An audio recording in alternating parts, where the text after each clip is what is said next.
Hi friends, welcome to our channel Sunday story telling time.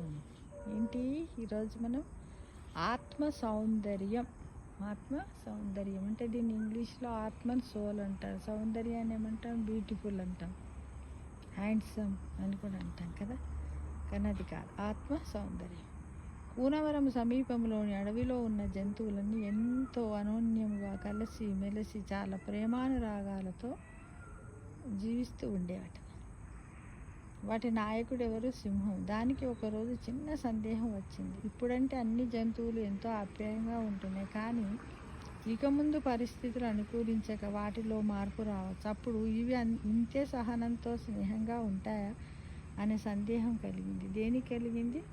సింహాన్ని ఇంగ్లీష్లో ఏమంటారు? Lion అంటారు. దాంతో ఆ విషయం తెలుసుకోవడానికి ఒక పథకం వేసింది. ముందుగా జింకల గుంపు దగ్గరికి వెళ్ళి, మీరంతా ఎంతో అందమైన చర్మం కలవారని, మీ కళ్ళు చాలా బాగుంటాయని నేను కుందేళ్లతో అన్నాను. అప్పుడు అవి నవ్వి, మాకున్న అందం ముందు వాటి అందం ఏపాటిది? మా కనులు వాటి కనుల కన్నా ఎంతో అందమైనవని నీకు తెలియదా అన్నాయి. దానికి మీరేమంటారు అంది సింహం.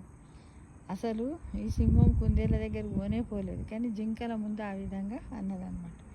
అందుకు జింకలు నవ్వి, ఓ నాయకా, అవి నిజమే కదా చెప్పాయి. కుందేళ్ళ కళ్ళు చూడటానికి ఎంత ముచ్చటగా ఉంటాయి. వాటి కళ్ళలో కనిపించే చురుకుదనము మా కళ్ళలో ఏది? ఒట్టి బెదురు చూపులు తప్ప అని అన్నాయట. అందుకు సింహం అయితే, అవి అన్న మాటలకు మీకు కోపం రాలేదా అని అడిగిందంట. చూడండి, ఇక్కడ జింకలు ఎంత పాజిటివ్ థింక్ చేస్తే యాక్చువల్గా కూడా కుందేళ్ళ కళ్ళు చాలా బాగుంటాయి, మనకు కూడా తెలుసు కదా. కానీ మీకు కోపం రాలేదని మళ్ళీ రెట్టిస్తుంది. ఎవరు? సింహం. ఎందుకు కోపం? మా అందం ఏంటో మాకు తెలుసు. మా జాతిలో మాకు పోలిక పెట్టుకొని ఏ జింక బాగుందో చెప్పవచ్చు, కానీ కుందేలు జాతితో మాకు పోలికేంటి? పుట్టుకతోనే వాటి లక్షణాలు వేరు, మా లక్షణాలు వేరు. సంబంధం లేని లక్షణాలతో మేము పోటీ పడటం భావ్యం కాదు కదా. ఒక్కో సమయంలో ఒక్కో రీతిగా మాకున్న సామర్థ్యంతో మా వన సమూహానికి ఉపయోగపడతాం. అలాగే మిగిలినవి కూడాను. కాబట్టి తారతమ్యం మాకెందుకు అని అన్నాయట. ఎంత పాజిటివ్ థింక్గా మాట్లాడాయి ఫ్రెండ్స్ ఇక్కడ జింకలు. ఈ సమాధానంతో సింహము తృప్తి చెందిందంట. అలాగే ఏనుగుల గుంపుని, ఎలుగుబంట్ల గుంపుని పరీక్షించింది. అన్నీ కూడా ఇలాంటి జవాబే ఇచ్చాయట. నిజమే, పోటీ అంటూ ఉంటే రెండు విరుద్ధ జాతుల మధ్య కాదు, పుట్టుకతో వచ్చిన వాటి ధర్మాలు వేరు అని అవి తెలుసుకున్నాయి. ఇంకా ఎవరు వాటి మధ్య మనస్పర్ధలు సృష్టించలేదు. తామేమిటో తమ గురించి ఇతరుల కన్నా వాటికి బాగా తెలుసు కనుక ఎటువంటి చెడు మాటలకు అవి లొంగవు. ఈ మాత్రం జ్ఞానం చాలు. జ్ఞాపకం ఉంచుకుంటే బాగుంటుంది ఫ్రెండ్స్.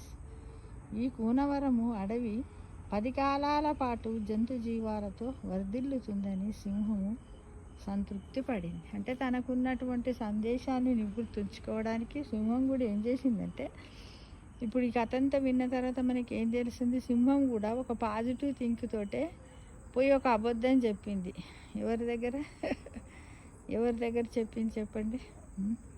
జింకల దగ్గర చెప్పింది. ఏమని? కుందేలు చాలా అందంగా ఉంటాయి, వాటి కళ్ళు బాగుంటాయి, మీరు ఏం మంచిగా ఉండరని అన్నయ్యని చెప్పింది. చెప్తే అవును కరెక్టే అన్నయ్య. అంటే చూడండి, ఒక అబద్ధంతో కూడా మనము ఒక నిజాన్ని రాబట్టచ్చు, ఒక నిజముతో ఒక అబద్ధాన్ని రాబట్టచ్చా? రాబట్టలేమనుకుంటా. ఎలా రాబట్టగలుగుతాం? అక్కడ అబద్ధానికే చోటు లేదు, నిజమే ఉంది కాబట్టి అబద్ధాన్ని ఎలా రాబడతాం? ఇది కూడా సొసైటీలో మన జీవితానికి చాలా అవసరం. చాలామంది అంటారు ఆత్మ సౌందర్యం అంటే ఏంటిది అంటారు. చాలామంది ఏంటంటే, ఒక అమ్మాయి అందంగా ఉంది, అబ్బాయి వాళ్ళు చాలా అందంగా ఉన్నాడు, అబ్బాయి బాగున్నాడు, అమ్మాయి బాగుందంటే అప్పుడు మీద చూసి వాళ్ళ ముక్కు మోహము ఎర్రతోలు చర్మాన్ని చూసి చెప్పకూడదు. వాళ్ళలో ఉన్నటువంటి మనస్తత్వాన్నే మనం ఏమనాలి? ఆత్మ సౌందర్యం అని మనం అందరం తెలుసుకోవాలి ఫ్రెండ్స్ కదా. అవి జంతువులైనప్పటికీ, వేరు జాతులైనప్పటికీ ఎవరి విలువ వాళ్ళకే, ఎవరి స్థానం వాళ్ళకే, ఎవరి నైతిక హక్కులు, ఎవరి పుట్టుక విశేషాలు వాళ్ళకే అని కూడా జంతువులు మనకు చెప్పకనే తెలియజేశాయి ఫ్రెండ్స్. ఎందుకంటే మనము జాతులని, మతాలని ఎన్నో కథలుగా మనం చెప్పుకుంటూ ఎప్పుడు అసంతృప్తిగా ఉంటున్నాం. కానీ జంతువులు చాలా తృప్తిగా ఉన్నాయి. ఇలా ఉండడానికి మనం కూడా ప్రయత్నిస్తామా ఫ్రెండ్స్? తప్పకుండా. ఓకేనా ఫ్రెండ్స్? తప్పకుండా ప్రయత్నిద్దాం.